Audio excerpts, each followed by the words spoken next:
Beloved friends, today we turn our attention to those you love, to the people closest to you. For some of you, those relationships have not tracked with your own growth as well as you might have wished. For some of you, you actually have a void space in what we might think of as your closer relationships, for you don't have closer relationships right now. They don't exist. For others, you have perhaps consciously chosen or unconsciously chosen not to create partnerships or relationships out of a sense that your emotions and you will settle at some point, and then these things will happen, and then you will find your tribe.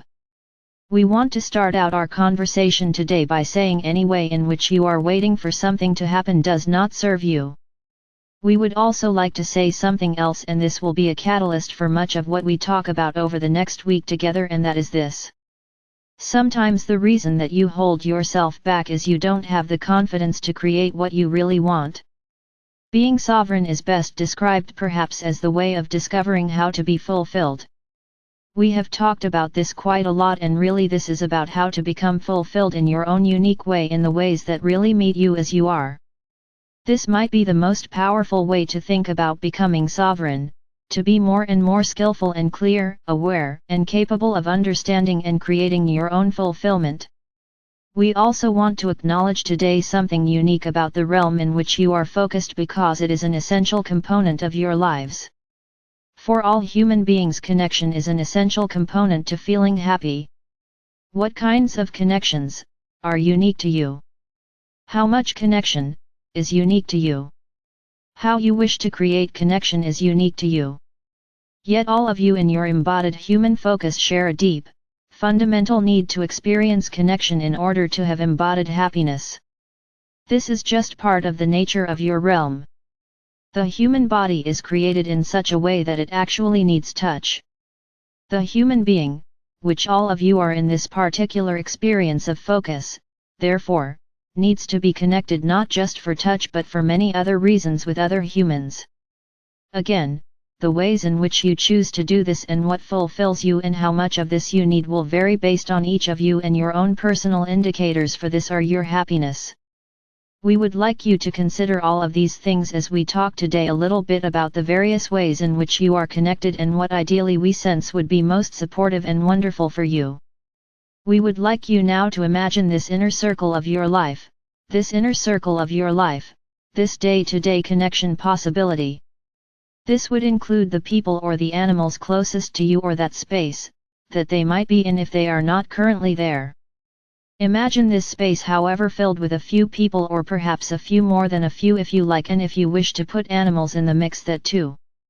Imagine this inner circle of your life, the part of your life, the people, the animals if you choose, that you see daily. This is an incredibly joyful circle.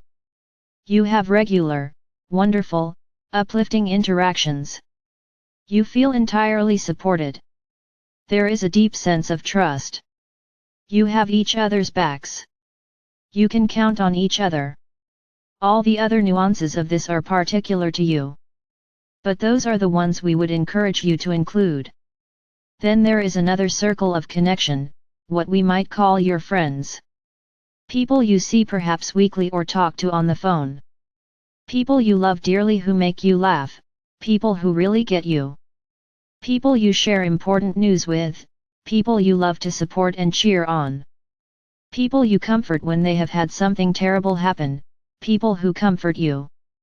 People you intrinsically trust. People who respect you and care about your happiness. People you can count on and they can count on you too in all of these ways. Imagine and feel the fullness being generated by considering these layers of connection. Then there is another circle. Let's call them perhaps your acquaintances. They are people you see less often, but you like them and they like you. They know your name and you know their name, and you know something about them more or less depending on how often you see them, but you see them less often. Maybe it's your hairdresser or your accountant, your doctor, people who you see when you go on vacation because they go to the same place you do every summer. People you know online in a casual way. These people never have given you any reason to not trust them. You enjoy them. You feel uplifted. The experience is good to wonderful. They are an additional supportive element of connection in your life. Then there is everybody else. People you have met, people you have not met. Some may fit into these circles but you haven't met them yet. Some you may know well but they don't really qualify these circles if this is the criteria for who is in these circles. That's something to consider.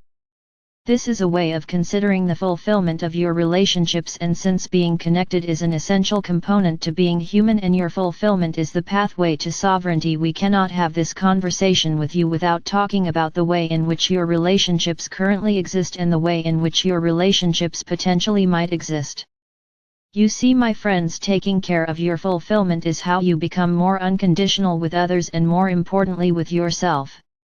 Becoming sovereign and unconditional does not mean spending time with people you don't trust or making people who are unreliable members of your own most treasured inner circle. Being sovereign actually is supported by your circles of connection being much more like what we have just described. Reliable, consciously chosen, created for your joy and the joy of sharing and supporting.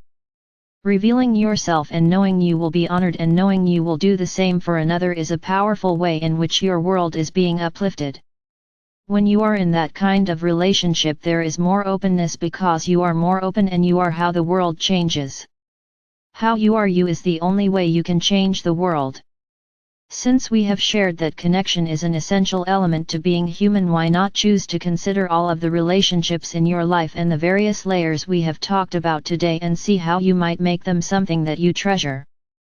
We would like to focus on creating a radiantly happy and fulfilled life, and we would like to focus on how you might do this by consciously creating more connection and support for yourselves.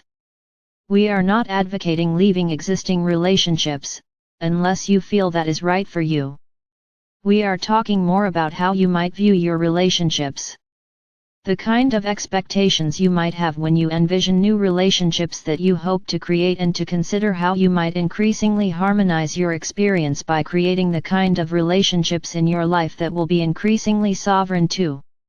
All of these qualities that we have described of the ways in which you relate to people in different levels of intimacy, in different rhythms, in different levels of closeness are empowered by sovereignty. There are people in your lives who are sovereign without even thinking about it in that way. They are just people who have learned how to take care of themselves and how to be with others in the way in which both of you feel free. We hope you noticed that when we talked about all of this, we did not talk about who is spiritual. We didn't talk about people who shared your beliefs. We didn't talk about any of that. We talked about the way in which these people can be present in your lives and the way in which you can be present with them. This leaves it wide open for tremendous diversity in the way in which you enjoy creating your relationships. What you enjoy doing. What you enjoy sharing, the kinds of people. There is tremendous opportunity for you to connect with lots of different people, but many of you throughout your experience of awakening have gone through tremendous changes in your relationships. One of the most difficult and painful parts of opening up to a fuller expression of yourself has been handling the emotions that you have felt as relationships moved in and out of your life, as you saw things more clearly, as you discovered that something you thought would last actually didn't, as you discovered your beliefs around these things and began to learn how to let go, how to let things rise and fall, how to be more open to the fluidity, how to identify more with your eternalness.